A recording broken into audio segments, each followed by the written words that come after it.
الفضل YouTube channel میں آپ کا استقبال ہے۔ السلام علیکم ورحمۃ اللہ وبرکاتہ۔ میرے دینی و ایمانی بھائیوں، سورہ آل عمران آیت نمبر 94 پیش خدمت ہے۔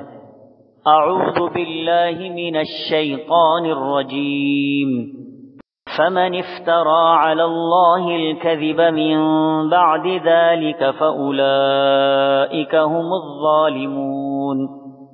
اس کے بعد بھی جو لوگ اپنی جھوٹی گڑی ہوئی باتیں اللہ کی طرف منسوب کرتے ہیں وہی در حقیقت ظالم ہیں۔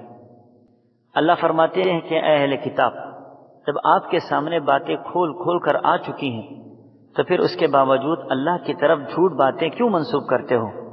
کھانے پینے کی چیزیں ہوں یا احکامات پر عمل کرنا ہو، کوئی طور و طریق ہو یا کسی مذہب پر عمل کرنا ہو، تمہارا یہ کہنا کہ ہم ہمیشہ تورات پر عمل کریں گے، ہفتے ہی کے دن عید منائیں گے، ہمارے نبی کے علاوہ کسی دوسرے کو نبی نہیں چاہیں گے، اس طرح کی یہ روش اور یہ ضد و ہٹ درمی اور ان سب باتوں کو اللہ کی طرف منسوب کرنا یقیناً تمہارا اپنے اوپر ظلم کرنا ہے اور اس کا انجام انتہائی برا ہوگا۔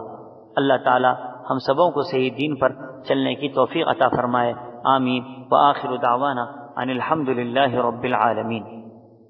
اس چینل کو سبسکرائب کریں اور اس کو زیادہ سے زیادہ شیئر کرنے کی کوشش کریں۔